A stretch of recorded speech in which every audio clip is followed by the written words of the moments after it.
A canine officer barks wildly at an expectant mother. However, by the time the authorities uncovered the truth, it was already too late. The audience stood still as the service dog growled frantically at a pregnant lady by the airport entrance. Bystanders retreated, and a few yelped in fear.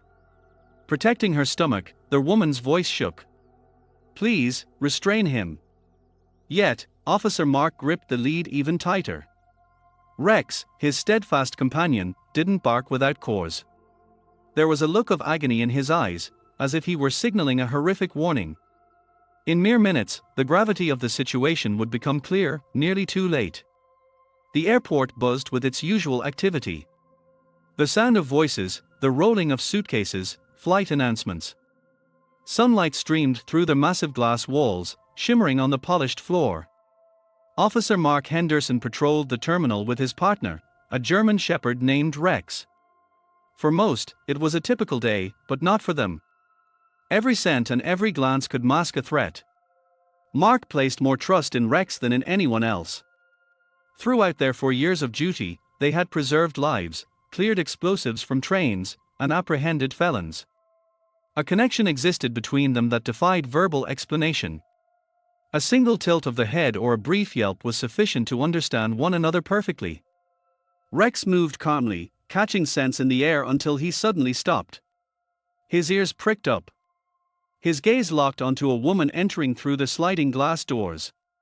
She walked slowly, with extreme caution.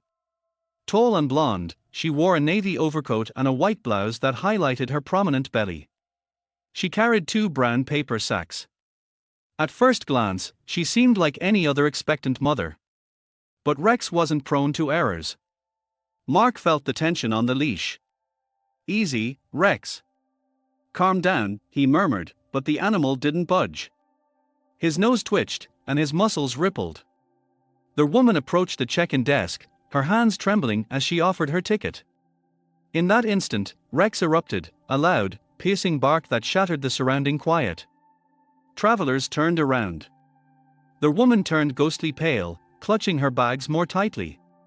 Mark narrowed his eyes. "What do you pick up, boy?" he whispered. He didn't yet realize that this barking would trigger a probe that would challenge everything he knew about loyalty, terror, and human desperation. The harsh noise disrupted the airport's rhythm.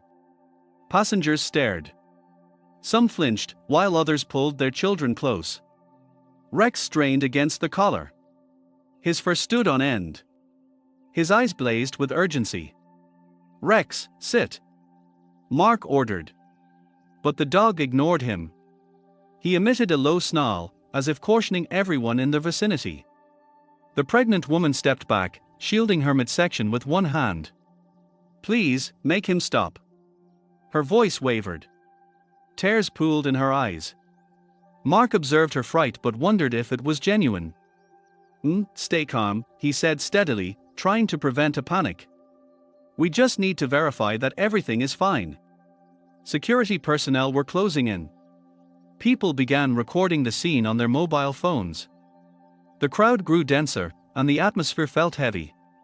Rex persisted in his barking, as if demanding something. His attention was fixed on the lady, specifically, on her abdomen. Mark felt a chill of unease beneath his skin. Over the years, he had learned to read his partner. Rex never made mistakes, not once. "But what are you sensing, boy?" he breathed. The woman gripped the bag, her knuckles turning white. One of the sacks rustled when her knee brushed against it. A metallic, unnatural sound. Mark grew wary. "Pardon me," she said breathlessly. I'm just anxious. I'm 7 months along. I shouldn't be stressed." He nodded, maintaining a gentle tone despite the growing alarm inside him. "It's all right. We just need to perform a routine check." She retreated further. "No, I can't. Her voice failed. Rex lunged forward, stretching the lead to its limit. People gasped. Holding the dog back, Mark spoke into his radio. "Secondary screening. Right now." The woman lost all color in her face, as if her heart had stopped. "No, I am pregnant." You don't have the right. But two officers were already there. One took her arm gently, while the other carefully seized the bags. Rex settled for only a moment, whimpering softly, as if hinting that the threat remained. Mark watched the woman as she was escorted to a private area behind a glass partition. "Fine work, boy," he said quietly. "Now, what on earth did you pick up?" A sterile silence filled the room, with its white walls and harsh lighting. The woman sat on a chair, gasping for air. "I don't understand the purpose of this," she kept saying. "I'm just heading home." Officers inspected her belongings, neatly arranging the contents. Infant clothes, a bottle, a stuffed bear. It all appeared innocent, yet Rex, watching from behind the glass, snarled once more. His ears were alert, and his tail remained still. His still reacting, Mark observed. "Maybe he's having an off day," a colleague muttered. "She's clearly pregnant. Perhaps it's their hormones." "No," Mark shook his head. "I know him. If he acts this way, there is a reason." Suddenly, the woman squeezed her eyes shut and grabbed her stomach. "I feel sick," she whispered. It was starting. Too early. Mark sensed the tension in the air thickening. Everything was moving too fast. Rex barked and threw himself at the door, whining loudly and anxiously. "Call the medics," Mark commanded. The woman shrieked, her body convulsing. The bags tumbled to the floor. One of them spilled open. Among the items, a tiny metallic fragment gleamed, like a sealed plate. Mark froze. His heart sank. "What is that?" he gasped. Rex barked again, not with aggression, but with desperation, as if urging, "Hurry." The room where the woman sat was flooded with anxiety. The air felt viscous. She slumped in the chair, breathing heavily, sweat glistening on her forehead. Two female officers tried to speak to her kindly, but her hands shook. Her eyes darted from face to face.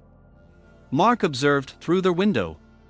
Rex stood by, ears flattened, whimpering low. Occasionally, he poured at the door, wanting to enter.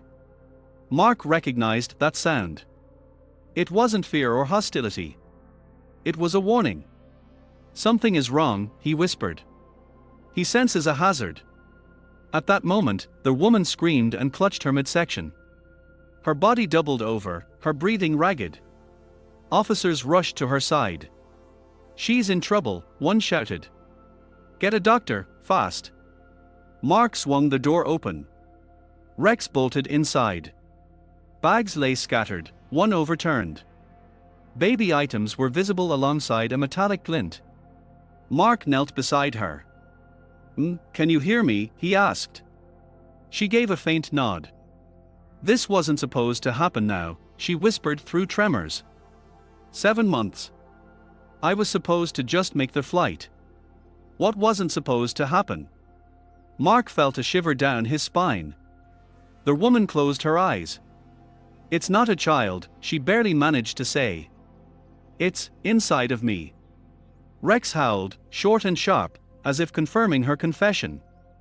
A pair of paramedics burst in with a gurney. "Stand back." One quickly checked her pulse. "Blood pressure is dropping." Rex darted around, sniffing the air. His nose worked rapidly, trying to catch a trace of something. He stopped at a paper bag, nudged it with his snout, and barked. Mark opened the sack. Inside were diapers, bottles, and a miniature metal plate stitched into the fabric. "What on earth is this?" he wondered. The plate shone under the light, resembling a thin implant. Rex growled again. "Get her to the hospital," Mark ordered. Immediately. The medics lifted her onto the stretcher. She moaned, holding her abdomen. "Please, save the baby."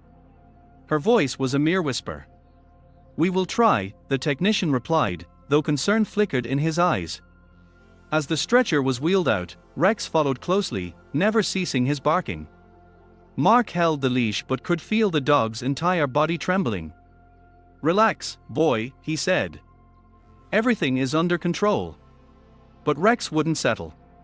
He wailed as if he knew that nothing was actually under control. The ambulance sped away from the airport. Mark stood at the entrance, holding that specific bag. His thoughts were jumbled. His heart racing. He couldn't shake the feeling that this was no ordinary incident. "What did you sense, Rex?" he asked, looking at the dog. Rex only snorted softly, gazing toward the direction the ambulance had gone. A moment later, Officer Pearies approached. "Is everything okay?" "I don't think so. This bag is bizarre." Mark lifted the metal piece. "See, it's not just foil, it's some kind of tag or sensor. Think it's narcotics or worse." They returned to the inspection room. Under a UV light, Mark examined the diaper where the plate had been hidden. A white powdery residue sparkled on the cloth. "That's not baby powder," he said quietly. "It's something chemical." Rex stood nearby, eyes fixed on the door. He knew it wasn't over yet. At the hospital, the situation grew dire. The woman screamed in agony. Doctors scrambled. A gray-haired doctor looked at the ultrasound screen and turned pale. "That isn't a fetus," he told the nurse. "It's a synthetic, metallic structure." When Mark arrived, he was shown the scans. "It's a device," the doctor explained. "The capsule likely contains liquid." "It was being used as a transport vessel," Mark noted grimly. "Damn. She wasn't even pregnant." Rex stood at the door of the hospital room, whimpering quietly. When the woman lost consciousness, he barked as if trying to keep her there. Mark clenched his fists. "You felt all of this from the start, didn't you?"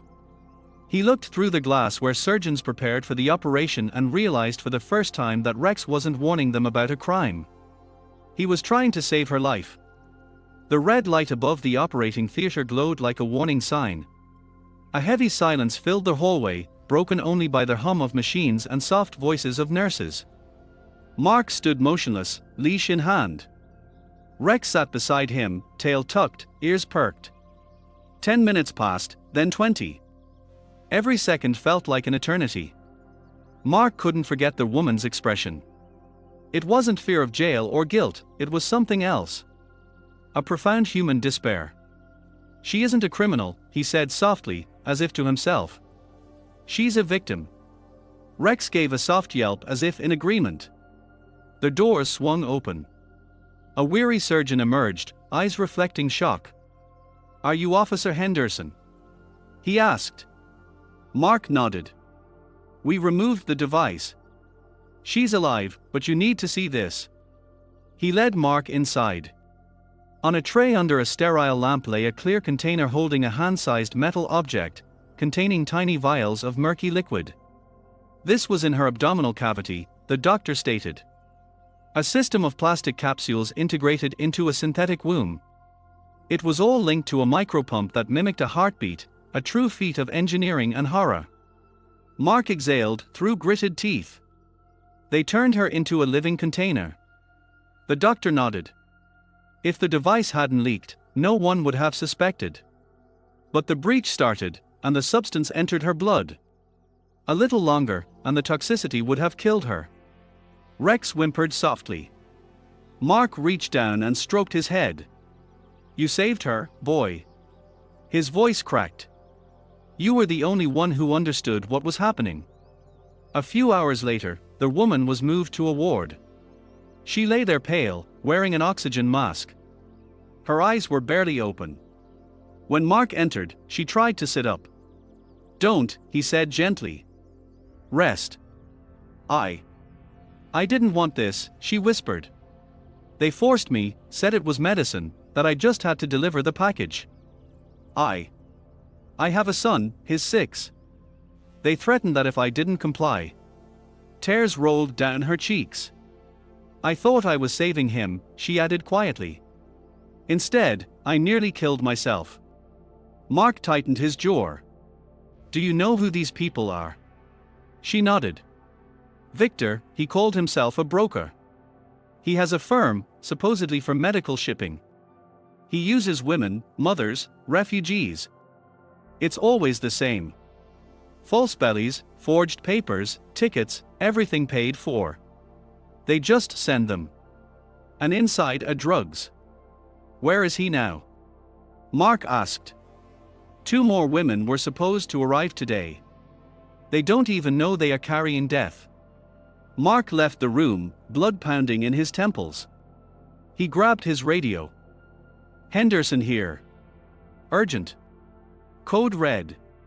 Suspected organized smuggling ring. Ground all flights from Istanbul and Madrid. Immediately. The airport was thrust into chaos again, but this time it was orderly.